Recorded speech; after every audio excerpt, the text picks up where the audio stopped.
Pemirsa Organisasi Kesehatan Dunia pada hari Kamis kemarin mengatakan di wilayah Gaza Utara sudah tidak ada lagi rumah sakit yang masih berfungsi.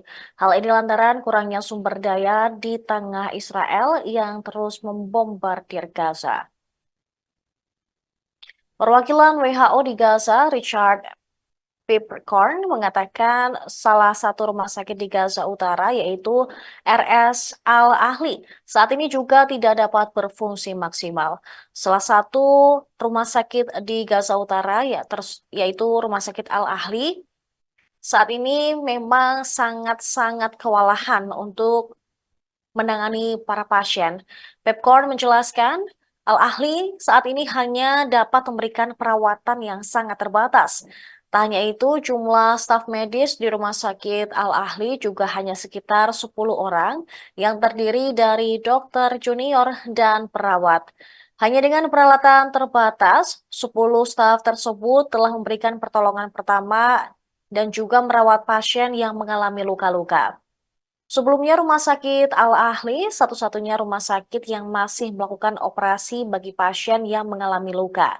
Namun, banyaknya pasien yang harus menerima perawatan membuat rumah sakit tersebut kewalahan. Beberapa pasien di Al-Ahli telah menunggu berminggu-minggu untuk dioperasi. Namun apabila mereka sudah dilakukan operasi, mereka akan menghadapi risiko infeksi pasca operasi karena kurangnya antibiotik dan obat lain. RS Al-Ahli saat ini juga sudah tidak membuka tindakan operasi. Kemudian di Gaza Utara terdapat 3 rumah sakit lainnya selain Rumah Sakit Al-Ahli. Di antaranya Rumah Sakit Al-Shifa, Al-Auda, dan Al-Shahaba.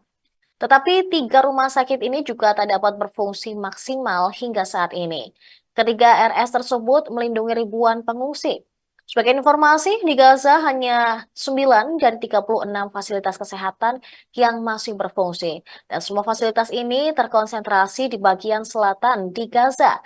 Pepcorn menekankan bahwa 2 rumah sakit besar di Gaza Selatan beroperasi dengan kapasitas 3 kali lipat dari kapasitas tempat tidur mereka.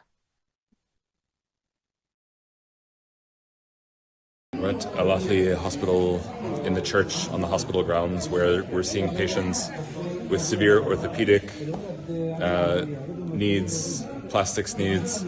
They currently have no operating theaters. They're operating on a staff of about 5 doctors and 5 nurses.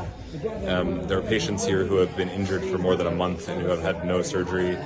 There are patients who have been operated on, but they are now getting post-operative infections because the hospital doesn't have sufficient antibiotics.